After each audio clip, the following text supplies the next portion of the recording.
Hello everyone. Unit number 13, lecture number 7. કેટલાક competitive એક્ઝામમાં પૂછાયેલા એમસીક્યુની ચર્ચા આજે કરીએ. આકૃતિમાં દર્શાવ્યા અનુસાર તારના આકારમાંથી પ્રવાહ I પસાર થાય છે. વિદ્યાર્થી મિત્રો, આ તારનો આકાર જેમાંથી I પ્રવાહ પસાર થાય છે. તારનો સુરેખ ભાગ ઘણો લાંબો, એટલે આ જે તારનો સુરેખ ભાગ રહ્યો એની લંબાઈ ઘણી જ વધારે છે. સુરેખ ભાગ ઘણો લાંબો અને એક્સ અક્ષને સમાંતર છે. આ એક્સ અક્ષને સમાંતર છે. જ્યારે અર્ધવર્તુળાકાર ભાગની ત્રિજ્યા કેપિટલ R તે YZ સમતલમાં છે, તો O બિંદુ પાસે ચુંબકીય ક્ષેત્ર કેટલું હશે? તો વિદ્યાર્થી મિત્રો, આવા કોઈ પણ MCQ માં આપણે શું ડિસાઈડ કરેલું આગળ? પરિપથના ભાગ પાડવા. તો અહીંયા 1 2 3 ત્રણ ભાગ પડશે. હવે આ તાર 1 નું O બિંદુ પાસે ચુંબકીય ક્ષેત્ર, એટલે તાર 1 નો પ્રકાર આવશે સેમી ઇનફાઇનાઇટ, અર્ધ અનંત લંબાઈનો તાર. એટલે O બિંદુ પાસે ચુંબકીય ક્ષેત્રનું સૂત્ર μ0I/4πy બ્રેકેટ sin θ1 + sin θ2. હવે આ તાર 1 માટે ચુંબકીય ક્ષેત્ર સદિશ B1 ધારીએ. μ0I/m 4πm y ની જગ્યાએ તારથી જે બિંદુએ ચુંબકીય ક્ષેત્ર શોધવાનું એ બિંદુનું લંબ અંતર એટલે R, અર્ધવર્તુળાકાર ચાપની ત્રિજ્યા, એટલે અહીંયા આવશે R. અહીંયા જે બિંદુએ ક્ષેત્ર શોધવાનું તે બિંદુએ દોરેલા લંબને એક છેડા સાથે જોડીએ એટલે ખૂણાનું માપ 0 આવશે અને બીજો છેડો ઇનફાઇનાઇટ અંતરે છે એટલે ખૂણાનું માપ આવશે 90. હવે અહીંયા દિશા -k આવશે. તો ચાલો આ દિશા કેવી રીતે નક્કી થાય આપણે સમજીએ. અંગૂઠો પ્રવાહની દિશામાં રાખીશું અને આંગળીઓને જે બિંદુએ ક્ષેત્ર શોધવાનું હોય તે તરફ પ્રસારીશું. રાઈટ? તો અંગૂઠો આ રીતે, આંગળીઓ આ રીતે પ્રસારીએ એટલે આંગળીઓ અંદરની તરફ જશે. વિદ્યાર્થી મિત્રો, આંગળીઓ અંદરની તરફ જશે. હવે પ્રવાહ તો એક્સ અક્ષને સમાંતર છે, એટલે અંદર જતી દિશા રહી એ ઋણ ઝેડ અક્ષની દિશા આવશે. ઋણ ઝેડ અક્ષની દિશા એટલે અહીંયા આવશે -k. અહીંયા સાદુરૂપ આપીએ તો sin 90 કિંમત 1, sin 0 0, એટલે અહીંયા μ0I-k/4πr. હવે ચાપ 2 ના લીધે ચુંબકીય ક્ષેત્રનું સૂત્ર B μ0I/4πr. ચાપ 2 માટે સદિશ B2 μ0I/θ, એટલે ચાપે કેન્દ્ર આગળ આંતરેલો ખૂણો. અર્ધવર્તુળાકાર ચાપ છે એટલે બાળકો θ કેટલો આવશે? π. Right, 4πr. અહીંયા પણ અંગૂઠો પ્રવાહની દિશામાં, આંગળીઓ O બિંદુ તરફ પ્રસારીશું તો એ પણ આ રીતે અંદર જતી દિશા આવશે અને જે દિશા રહી બાળકોએ ઋણ એક્સ અક્ષની દિશા આવશે. ઋણ એક્સ અક્ષની દિશા એટલે અહીંયા આવશે -I. પાઈ કેન્સલ એટલે μ0I/4r -I. રિઝલ્ટ સમીકરણ 2.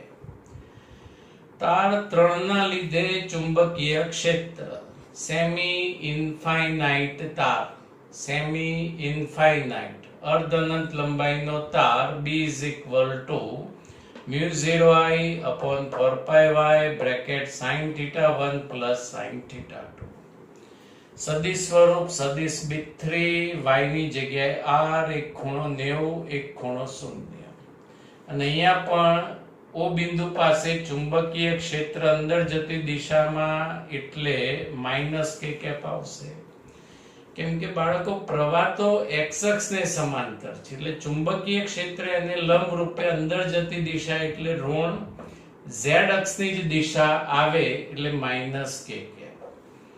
O બિંદુ પાસે પરિણામી ચુંબકીય ક્ષેત્ર બધાનો સદિશ સરવાળો, બધાની જ કિંમતો પદો મૂકી દો, શક્ય પદ સામાન્ય લઈ લો. એક તો માઇનસ સામાન્ય માઇનસ μ0 I સામાન્ય, ફોર r સામાન્ય, પણ બાળકો વિકલ્પમાં બધા વિકલ્પમાં છેદમાં 4 પાઈ r આપ્યું એટલે આપણે 4 પાઈ r સામાન્ય લઈએ તો આ જે બીજું પદ રહ્યું એમાં પાઈ નથી એટલે પાઈ ગુણાશે એટલે પાઈ I કેપ પ્લસ, અને આ એક જ પદ 2 ટાઈમ્સ થાય, બે વખત થશે સેમ ટુ સેમ એટલે 2k કેપ એ ઓપ્શન વિકલ્પ પ્રમાણે આપણો જવાબ થયો.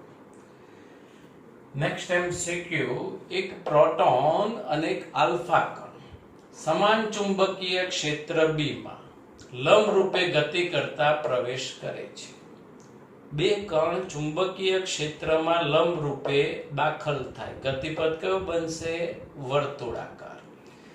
જો બંને કણ માટે વર્તુળાકાર કક્ષાની ત્રિજ્યા સમાન હોય અને પ્રોટોન માટે જરૂરી ગતિ ઉર્જા 1 MeV હોય તો આલ્ફા કણ માટે કેટલી ઉર્જાની જરૂર પડે?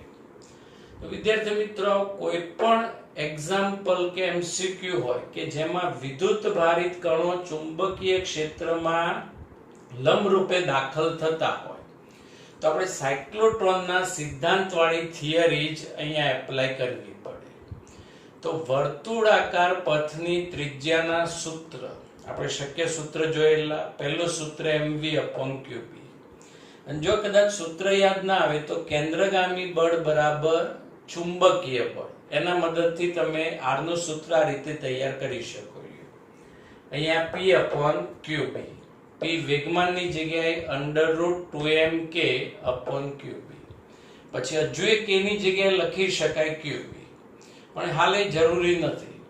હાલ આ ત્રણમાંથી કયું સૂત્ર લખવું જોઈએ? તો વિદ્યાર્થી મિત્રો, ક્વેશ્ચનમાં આપી છે ગતિ ઉર્જા, ખ્યાલ આવી ગયો કયું સૂત્ર આવશે? Right, r √2mk/qb.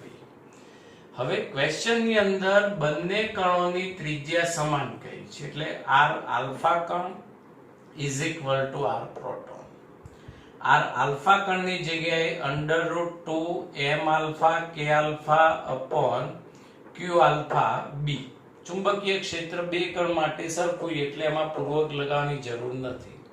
હવે જ્યાં આલ્ફા લખ્યું ત્યાં પ્રોટોન નો p લખી કાઢો, b કેન્સલ એટલે આ બે કેન્સલ એટલે √m(k)(α)(mp)(kp)/qp. હવે m આલ્ફા કણનું દળ એ પ્રોટોન કરતા 4 ગણું હોય છે એટલે m આલ્ફાની જગ્યાએ 4mp. આલ્ફા કણ પરનો વિદ્યુતભાર પ્રોટોન કરતા બમણો ડબલ હોય છે એટલે અહીંયા q આલ્ફાની જગ્યાએ 2e. √mp(kp) અને qp ની જગ્યાએ e. e cancel, mp proton cancel, બંને બાજુ વર્ગ લઈ લઈએ તો અહીંયા 4k આલ્ફા, અહીં 2 નો વર્ગ 4, અહીંયા k પ્રોટોન, 4 કેન્સલ એટલે k આલ્ફા k પ્રોટોન. અને ક્વેશ્ચનમાં પ્રોટોનની ગતિ ઉર્જા 1 MeV આપી છે તો આલ્ફા કણની પણ ગતિ ઉર્જા કેટલી થશે? 1 MeV. નેક્સ્ટ MCQ,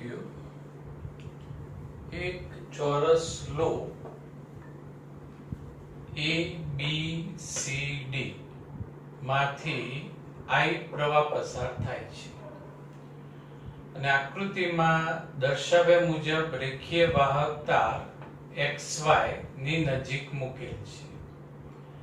આ તારમાંથી I પ્રવાહ વહે છે તો લૂપ પર પરિણામી બળ કેટલું લાગશે?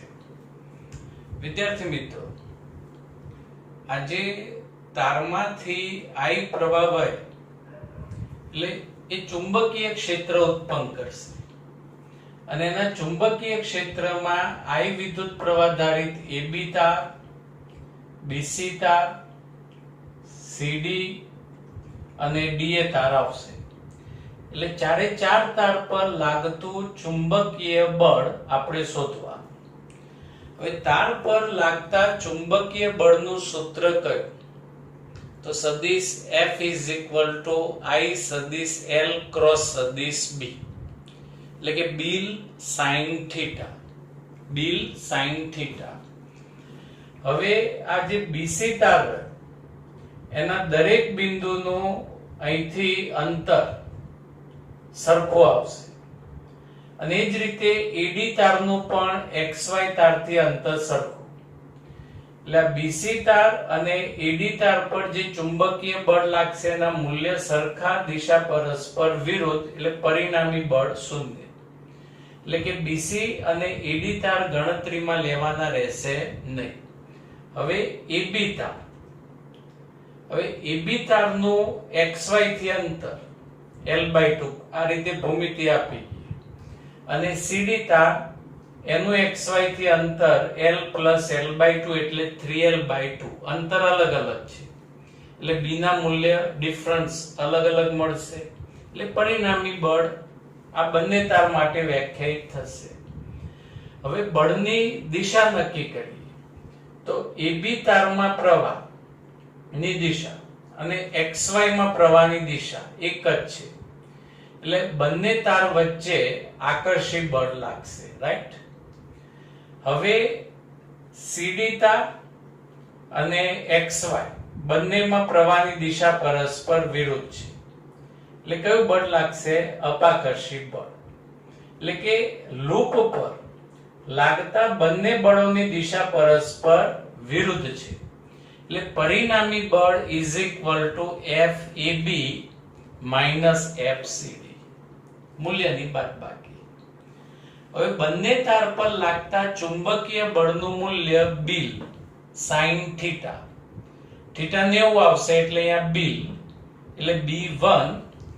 આ XY તારનું AB પર ચુંબકીય ક્ષેત્ર B1, પ્રવાહ I સ્મોલ I અને આ લંબાઈ આવશે L B માઈનસ અહીંયા CD તાર પર લાગતું બળ B2 IL. હવે B1 એટલે XY તારનું AB પર ચુંબકીય ક્ષેત્રનું મૂલ્ય. તો અનંત લંબાઈના તાર માટે ચુંબકીય ક્ષેત્રનું સૂત્ર કયું? μ0 I upon 2πy. એટલે અહીંયા આવશે μ0 I 2π, y ની જગ્યાએ L/2. અહીંયા 2 કેન્સલ, L ની કિંમત કેન્સલ. એ જ રીતે અહીંયા B2 એટલે XY તારમાંથી વહેતા પ્રવાહ I ને લીધે CD પાસે ચુંબકીય ક્ષેત્ર μ0 I upon 2π, y ની જગ્યાએ L plus L/2 એટલે 3L/2. 2 cancel, L cancel. એટલે અહીંયા μ0 capital I small I upon π અને μ0 capital I small I upon 3π. લસા લઈ લો એટલે સાદુરૂપ આવશે 2μ0 capital I small I upon 3π. તો આ MCQ માં પહેલા તો 4 તાર, એમાં BC અને AD તાર એના દરેક બિંદુએ XY તાર ના અનુરૂપ ચુંબકીય ક્ષેત્રના મૂલ્ય કેવા આવશે? સરખા, દિશા પરસ્પર વિરુદ્ધ. એટલે અહીંયા B બધે અનુરૂપ બિંદુએ સરખું, I સરખો, L સરખો, દિશા બળની વિરુદ્ધ આવશે. એટલે પરિણામી ચુંબકીય બળ બંને તારનું શૂન્ય થશે. હવે રહ્યા કયા બે તાર? AB અને CD. એમાં આ રીતે એમ્પિયરના અવલોકન પરથી આકર્ષી બળ દિશા એક જ. અહીંયા આવશે અપાકર્ષી બળ અને બંને બળની દિશા પરસ્પર વિરુદ્ધ, એટલે પરિણામી બળ આ રીતે વ્યાખ્યાયિત કરી શકાય. Next MCQ 3.57 into 10 raised to minus 2 ટેસ્લાના ચુંબકીય ક્ષેત્રની તીવ્રતાની અસર હેઠળ એક ઇલેક્ટ્રોન વર્તુળાકાર કક્ષામાં ભ્રમણ કરી રહ્યો છે. જો E/m નું મૂલ્ય 1.76 into 10 raised to 11 કુલમ પર kg હોય તો ઇલેક્ટ્રોનના ભ્રમણની આવૃત્તિ કેટલી? ચુંબકીય ક્ષેત્રમાં લંબ રૂપે ગતિ કરતા વિદ્યુતભારના આવર્તકાળનું સૂત્ર આપણે થિયરી વખત જોયેલું 2πm/qb. આનું વ્યસ્ત એટલે આવૃત્તિનું સૂત્ર qb/2πm, રાઈટ? q ની જગ્યાએ e એટલે eb/2πm. હવે E/m સાઈડમાં કરીએ કેમ કે ક્વેશ્ચનમાં E/m નું મૂલ્ય આપ્યું છે into b/2π. E/m ની જગ્યાએ 1.76 into 10 raised to 11, b 3.57 into 10 raised to minus 2, 2 ગુણ્યા 3.14 અને આ બધી જ કિંમતોનું સાદુરૂપ આવશો એટલે 10 raised to 9 હર્ટ્ઝ 1 ગીગાહર્ટ્ઝ ઇલેક્ટ્રોનની આવૃત્તિની કિંમત આવશે. નેક્સ્ટ MCQ, એક વિસ્તારમાં વિદ્યુત ક્ષેત્ર સદિશ E is equal to 3ik plus jk plus 2k અને સદિશ B is equal to ik plus jk minus 3k છે. તેમાં 3ik plus 4jk plus k જેટલા વેગથી q વિદ્યુતભાર ગતિ કરતો હોય તો બળનો y ઘટક શોધો. વિદ્યાર્થી મિત્રો, પહેલા જ ક્વેશ્ચન થાય કે બળનું કયું સૂત્ર લખવું. તો જો ક્વેશ્ચનની અંદર વિદ્યુત ક્ષેત્ર આપેલી, ચુંબકીય ક્ષેત્ર આપેલી, વેગનો સદિશ આપેલી અને વિદ્યુતભાર. તો વિદ્યુત ક્ષેત્ર અને ચુંબકીય ક્ષેત્ર બંને આવતા હોય એવું સૂત્ર લોરેન્સ બળનું સૂત્ર, રાઈટ? સદિશ F is equal to Q bracket સદિશ E plus બ્રેકેટ સદિશ V ક્રોસ સદિશ B. હવે Q વિદ્યુત ક્ષેત્ર સદિશ ની જગ્યાએ 3ik plus jk plus 2k plus. હવે આ ક્રોસ ગુણાકાર, ક્રોસ ગુણાકાર માટે આપણે 11 સ્ટાન્ડર્ડ થી શેની મદદ લઈએ છે સિમ્પ્લિફાય કરવા? નિશ્ચાયકની. તો અહીંયા નિશ્ચાયકનો સંકેત પ્રથમ હરોળમાં i cap j cap k cap, બીજી હરોળમાં જે સદિશ અહીંયા પહેલા હોય એના ઘટક આવશે એટલે વેગ સદિશ એટલે 3 4 અને 1 અને પછી સદિશ B ના ઘટકો એટલે 1 1 minus 3. હવે qm ના m આ 3ik plus jk plus 2k m ના m આનો ઉકેલ i નો સ્તંભ અને હાર સંતાડ દઈએ તો લેફ્ટ સાઈડના લેફ્ટ વિકર્ણ પરના ઘટકોનો ગુણાકાર આવશે પહેલા એટલે -12 -1 એટલે બ્રેકેટ -12 -1 પછી -jk અને પછી -9 -1 લેફ્ટ વિકર્ણ પરના ઘટકોનો ગુણાકાર પહેલા -9 -1 પછી +k અને આમાં પણ આ રીતે લેફ્ટ વિકર્ણ પરના ઘટકોનો ગુણાકાર પહેલા એટલે 3 -4. હવે -12 -1 એટલે -13, -9 -1 -10 +10 અને અહીંયા -k.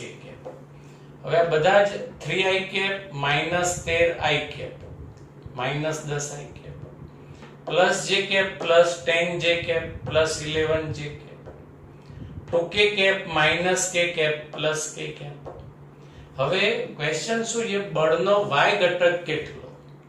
તો તમે અહીંયા બળનો કૌંસ છોડી દો તો -10qi plus 11qj અને plus k plus q k. તો અહીંયા બળનો y ઘટક આવશે 11q. Okay, thank you. Have a nice day.